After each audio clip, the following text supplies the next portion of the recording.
So ma'am will start with the challenges now कि आपने जब शुरू किया होगा, सिर्फ आपने ये सोच के तो किया नहीं होगा कि आपने अपने हस्बैंड की फैक्ट्री को और एस्टेब्लिश करना है।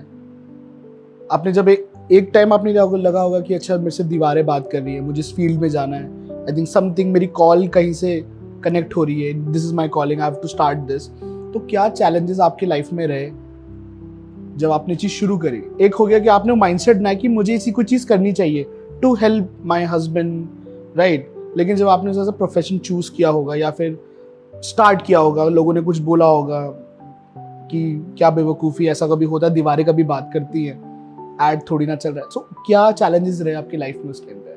सबसे बड़ा चैलेंज है कि कोई भी वास्तव में बिलीव नहीं करता। मतलब मैं ये बोलूंगी कि कोई भी नहीं, मतलब 10% लोग बिलीव करते हैं पर 90% लोग बिलीव ही नहीं करते।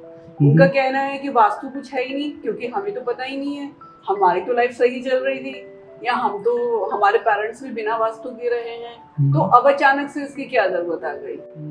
बहुत सारे लोग बिलीव नहीं करते हैं। उनको ये बोलना कि आप ये जो स्ट्रगल फेस कर रहे हैं ये सिर्फ आपके घर की वजह से आप फेस कर रहे हैं, तो मानने के लिए रेडी नहीं होते हैं।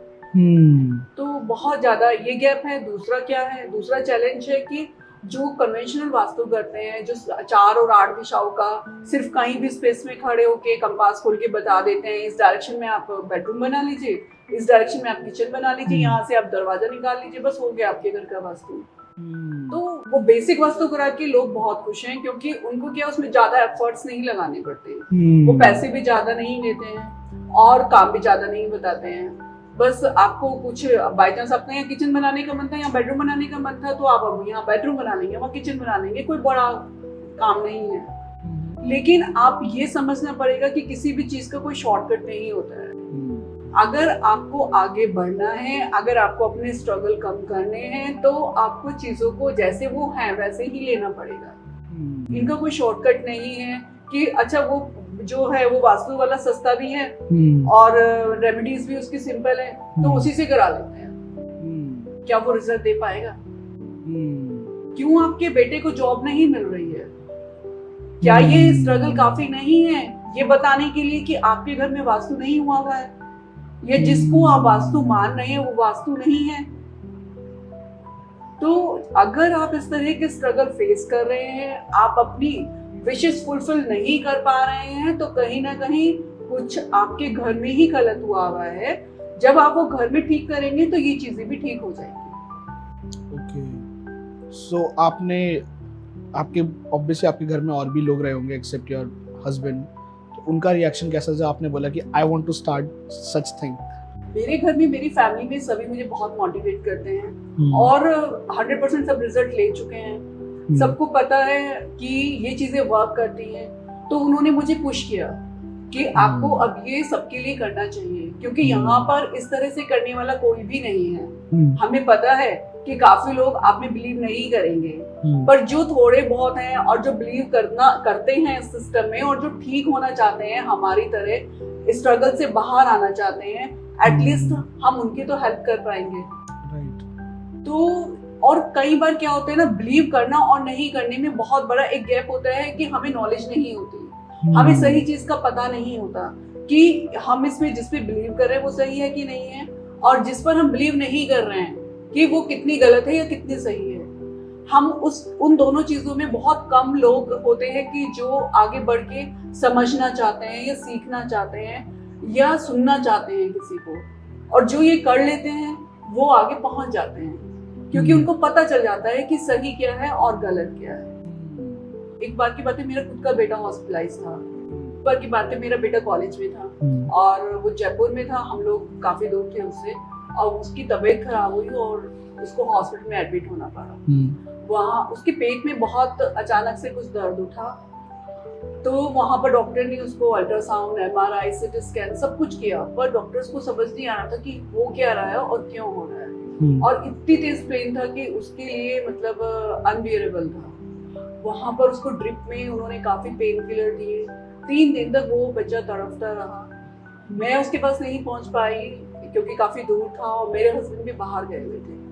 तो जैसे ही वो वहाँ से आए, मैंने उनको कहा कि आप प्लीज पहले उसके पास जाइए, और उन्होंने अपनी फ्लाइट बुक कराई तब मैं थोड़ा सा सेटल डाउन हुई कि अब मेरे को उसकी टेंशन नहीं है, अब उसके पापा पहुंच जाएंगे वहाँ पर। तब मेरे को याद आया, ओ शिट, मैंने तो उसकी अब तक हॉरोस्कोप से रेमेडी ही नहीं दी है। वो नए शहर में गया है तो हो सकता है कि कुछ प्लैनेटरी कुछ चैलेंजेस आ रहे होंगे, तो मुझे उसका हॉरोस्कोप चेक करना चाहिए। तो जब मैंने उसका हॉरोस्कोप चेक किया तो पता चला कि उसके 3 प्लैनेट 12th हाउस में बैठे हैं। 12th हाउस जो कि हॉस्पिटलाइजेशन का भी होता है, और तीनों एक साथ एक्टिवेट हो गए, एक महादशा में, एक अंतरदशा में और एक प्रतिअंतर। इसको थोड़ा आप और डिस्क्राइब कर सकते हो? बिकॉज ऑब्वियसली अब जैसे हम 2024 या कोविड के बाद से देखें, काफी लोग बहुत ज्यादा बीमार रहने लगे जी। ये जो आपने बताया 12th प्लैनेट वाला, इसको थोड़ा ब्रीफली एक्सप्लेन कर सकते हैं? जी जी, जो हमारे हॉरोस्कोप में 12 हाउसेस होते हैं, और जी। 12 हाउस में जो 12वां हाउस होता है 12th हाउस, वो हॉस्पिटलाइजेशन का होता है। और कई बार कई एक्सपेक्ट है, उसके खर्चे का भी है, वो जेल जाने का भी है, और वो आपके शेयर मार्केट का भी है। तो कई एक्सपेक्ट है, उसमें से एक हॉस्पिटलाइजेशन आता है। डिपेंड करता है कि आप किस एज में हैं और प्लैनेट्स आपको किस तरह से परेशान कर सकते हैं। अगर आप कॉलेज वाली एज में हैं तो वो आपको शेयर मार्केट में तो कोई शेयर लॉस नहीं देंगे, या कहीं आपको मतलब खर्चे तो आपके ज्यादा नहीं बढ़ा सकते क्योंकि आपको एक लिमिटेड मनी ही मिलती है। तो आप किस एज में हैं उसी तरह से प्लैनेट्स आपको इफेक्ट करते हैं। आपको जब ज्यादा परेशान करना होता है तो उनको वो प्लैनेट्स खींच के हॉस्पिटलाइज यानी कि हॉस्पिटल लेके चले गए। वहां पर उनके सारे टेस्ट हुए, पर कोई भी डॉक्टर्स को समझ नहीं आ रहा था ये हुआ क्या है और ये कैसे हो गया और इसका क्या रीजन है। उन्होंने बस, अब जब आपको कुछ समझ नहीं आया तो आप ड्रिप में पेन किलर देंगे, लेकिन पेन किलर से भी उसका पेन कम नहीं हो रहा था। फ्री हो गई और मैंने उनका हॉरोस्कोप चेक किया तो पता चला कि उनके 3 प्लैनेट जो कि महादशा, अंतरदशा और प्रतिअंतरदशा में थे, तीनों के तीनों 12th बॉक्स में बैठे थे और एकदम से एक्टिवेट हो गए और वो उसको वहां पर ले गए। तो मैंने उनको एक बॉडी पर रेमेडी दी क्योंकि उनके पास उस टाइम उनके फ्रेंड थे बस, और कुछ भी कोई भी नहीं था। तो मैंने उनको फोन किया, मैंने कहा बेटे एक काम करो, एक ब्लैक कलर का ना मार्कर ले आओ कहीं से, आपको हॉस्पिटल में मिल जाएगा। तो बोला ठीक है आंटी। फिर मैंने कहा इसकी ना टमी पर एक ब्लैक कलर की लाइन खींच देना, ब्लैक मार्कर से एक लाइन इसकी टमी पर बना दो, और फिर जब ये कर लो तो उसके बाद ना ऑरेंज कलर का एक मार्कर ढूंढ के लाना। इतने में वो वाली रेमेडी देखती हूँ क्या करनी है, पहले आप ये कर लो। तो वो उन्होंने किया। उसके बाद मैंने 15 मिनट बाद फोन किया, मैंने कहा नेक्स्ट रेमेडी बता दूँ। तो बोले कि आंटी अश्विन आपसे बात करना चाहता है। मैंने तो बात करा दो। तो कहते मम्मी आपने क्या किया? मैंने कहा मैंने क्या किया, मैंने कुछ भी नहीं किया। कह रही आप पहले नहीं कर सकती थी। 15 मिनट में मेरा दर्द ठीक हो गया, मैं 3 दिन से तड़प रहा था। आपकी सिर्फ एक लाइन बना देने से मेरे पेट का दर्द ठीक हो गया, आपके ये पहले नहीं कर सकती थी। मैंने कहा इसीलिए हम लोग कभी भी अपनी फैमिली मेंबर्स का कुछ नहीं कर पाते हैं, क्योंकि उसके लिए हमें सबसे अनटैग होना पड़ता है।